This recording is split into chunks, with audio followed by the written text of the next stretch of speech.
মসজিদে যখন ঢুকবো প্রথমে ইতিকাফের নিয়ে, দ্বিতীয়ত ডান পায়ে ঢুকবো, এরপরে দোয়া পড়ব।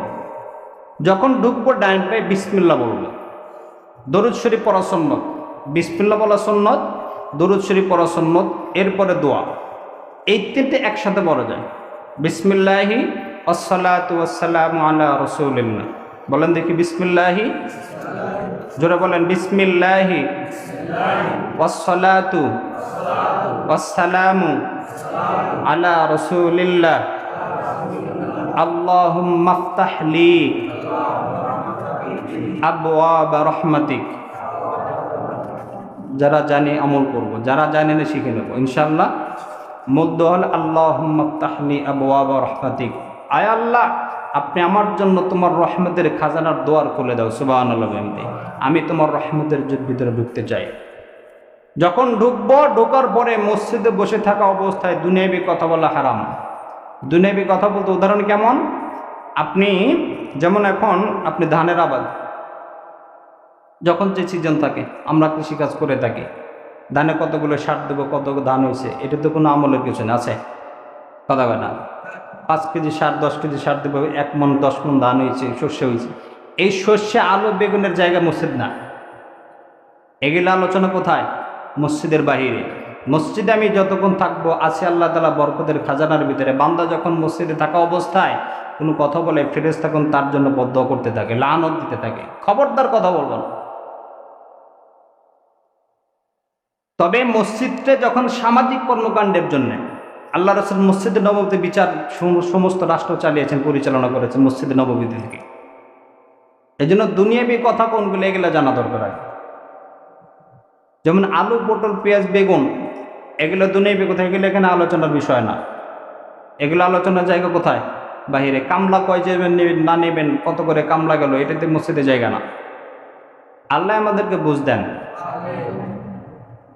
এই জন্য মসজিদে ঢোকার পরে দুনিয়াবি কথা বলবো না ইনশাআল্লাহ। দোয়াটা করবো। আল্লাহ রাসূল যে সুন্নত 5টা, মসজিদে ঢোকার সময় 5টা সুন্নত, ডান পায়ে প্রবেশ করা, দোয়া পড়া, দরুদ শরীফ পড়া, বিসমিল্লাহ পড়া, ইতিকাফের নিয়ত করা, করবো ইনশাআল্লাহ।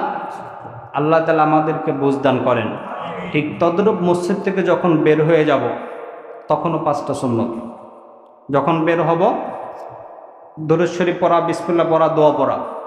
এইখান থেকে যখন বের হচ্ছি বাম পায়ে বের হওয়া, তখন দোয়া কেমন হবে? ওই রকমই বিসমিল্লাহি ওয়াসসালাতু ওয়াসসালামু আলা রাসূলিল্লাহ আল্লাহুম্মা ইন্নী আসআলুকা মিন ফাদলিক।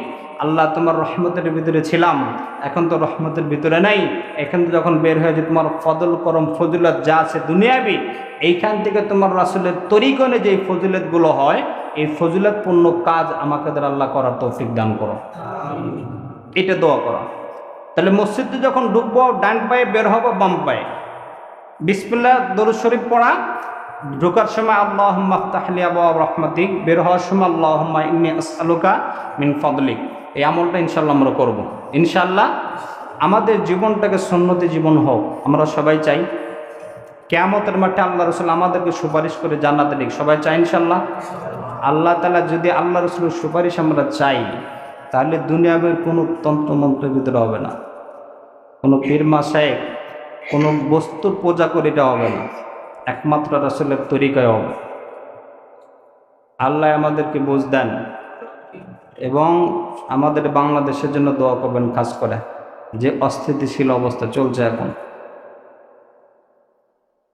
আল্লাহ তাআলা যারা জুলুম করে হিদায়াত দান করো, যারা মাজলুম এদেরকে ধৈর্য ধারণের তৌফিক দাও।